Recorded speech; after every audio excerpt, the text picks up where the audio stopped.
Hello, I am Cyndi Garcia. You're watching GBC World News, broadcasting from Houston, Texas. Thank you for watching us. In world news, gunmen attack Pakistan's naval aviation base, killing several people and destroying at least one military aircraft. GBC World News brings you a report.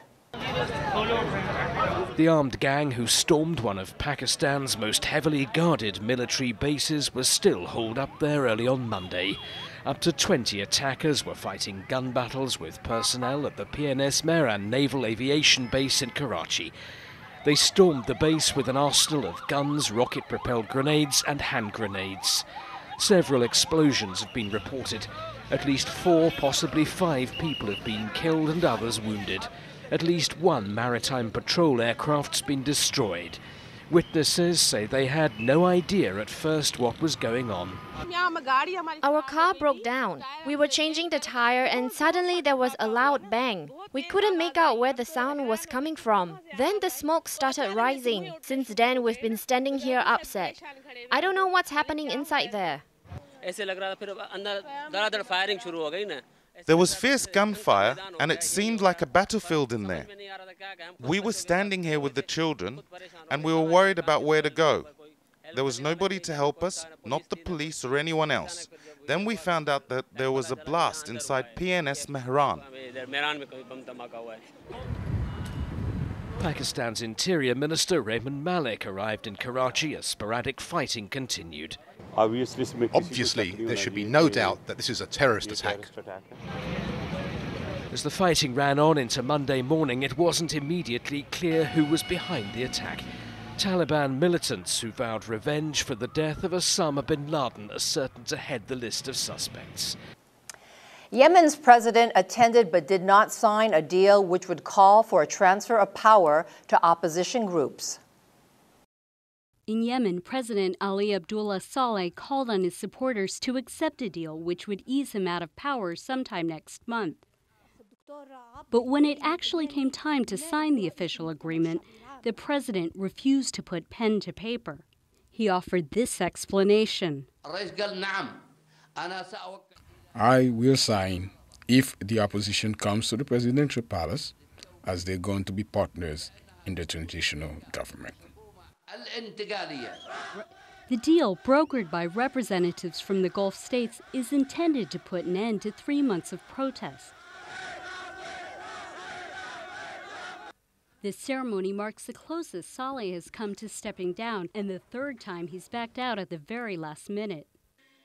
The deal would give him immunity from prosecution and ensure a dignified exit after nearly 33 years in power. In Iceland, the country's most active volcano rained ash over the countryside and prompted officials to close the country's main airport. Let's take a look. Visibility is limited along this road near Iceland's most active volcano. Ash from the Grímsvötn volcano is everywhere, even raining down on these farm animals. And officials aren't taking any chances. They're urging locals to seek cover, and they've closed the country's main airport. While scientists were expecting the eruption, they say they're surprised by its size. Geophysicist Paul Enerson. The eruption is quite a bit larger than the latest eruptions, the latest 3 eruptions in the volcano. And the height of the ash column is quite a bit higher, which means that the ash will be widely distributed, which was not the case with the earlier eruptions. So it still remains to be seen how long the ash is going to persist in the atmosphere and what the long-term effect on air traffic will be. Another volcanic eruption in Iceland last year tied up air travel to Europe for days. Authorities grounded flights over concerns that dust and ash would seep into aircraft engines and cause accidents. Thousands of Spaniards protesting austerity measures continue their demonstrations as voters head to the polls in regional elections. As polling day dawns in Spain, hundreds of protesters in Madrid's Puerto del Sol square wake up on the 8th day of their sit-in.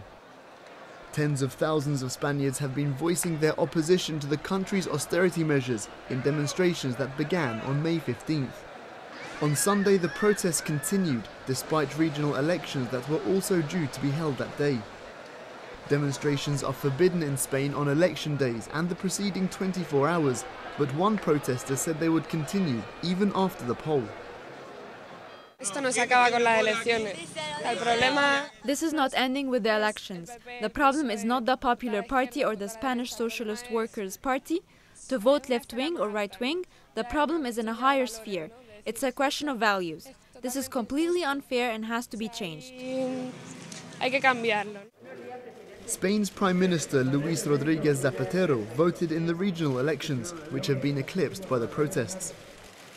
His ruling PSOE party have been blamed for their handling of the economic crisis and are expected to suffer major losses in the vote.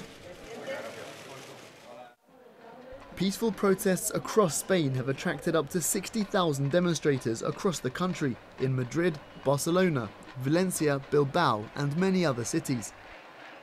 Spaniards of all ages have been involved, but the bulk has consisted of young people who have been hit particularly hard by the state of the economy. Almost half of 18 to 25-year-olds are out of work. You're watching GBC World News. I am Cyndi Garcia. We will be right back after this break.